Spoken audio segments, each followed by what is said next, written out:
kuma igoti-inĩ rĩa Milimani gũkũ Nairobi nĩ kuo ngũthi cia watho rungu rwa ngwatanĩro ya mawakiri ya LSK matabanĩtie mũrũrũngano kumana na njũragano ya mũthĩ wa kerĩ ya wakiri Kyalo Mbobu ũrĩa woragirwo na njĩra ya kũhũrwo rithathi 8. President wa ngwatanĩro ĩno Faith ODHIAMBO atongoria kũhoya honge cia ũgitĩri gũtigĩrĩra kĩhoto kĩa Mbobu nĩ gĩakinyanĩrio. Rĩu ODHIAMBO akiuga njũragano ĩno nĩ ũgwati kũrĩ maabitha othe arĩa mekuruhanagia na thabarĩ ya kũmatha kĩhoto. The killing of one of us, you hurt all of us. And we stand together as the Law Society of Kenya. We are demanding immediate investigations into his death. We want periodic updates. We want the police to carry thorough investigations and to update the Law Society that they have since arrested the perpetrators and that we want to see them in court so that we can see those who attempt to take the law into their hands. Recently, we saw the killing of a member of parliament.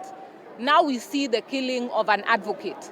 It raises questions in how gun control is managed in our country. We are seeing more and more vigilante in our streets.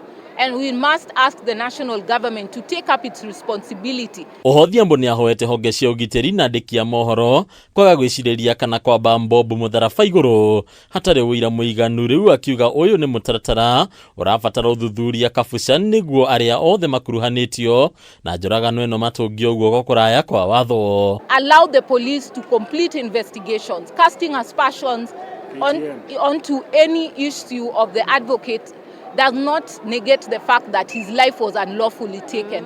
Right to life is inherent. Allow the police to carry out the investigations so that we do not crucify the advocates in the court of public opinion.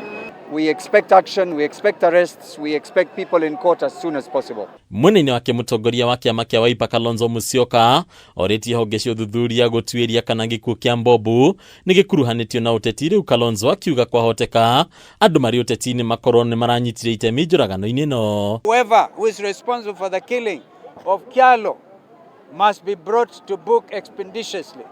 And we are saying Kyalo represents so many other fallen Kenyans. Lest it be said that lawyers are only concerned about one of their own.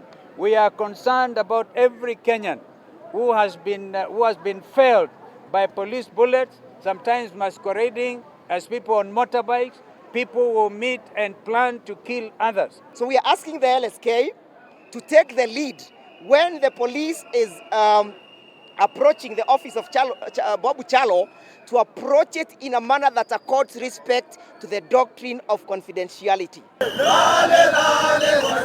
Bica ta ĩno no yatinda mũciĩ-inĩ mũnene wa Nakuru, Machakos, Mombasa na Kilifi kũrĩa mawakiri manyitanĩire kũrũrũngana othe makĩaria na mwario ũmwe wa kũria rũrĩrĩ na atuĩria a gatiba magitĩrwo na njĩra ciothe. Tukera borithi, tukera DCI no nginya investigate nigetha tuone kĩhoto harĩ family cia mawakiri ya maroragwo, tondũ mawakiri tũragwo tukiruta wĩra tukirutĩra wananchi andũ na tukirũĩra rights na freedom cia andũ. We are asking them to hasten the investigations so that they can bring the perpetrators to book, and we are saying that we need to be protected. It was murdered in cold blood.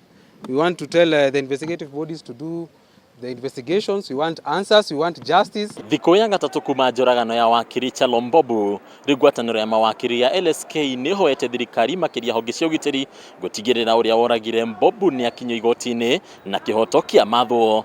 Nyakame TV kuma gũkũ Nairobi, rĩtwa rĩakwa nĩ Bataru wa Mwangi.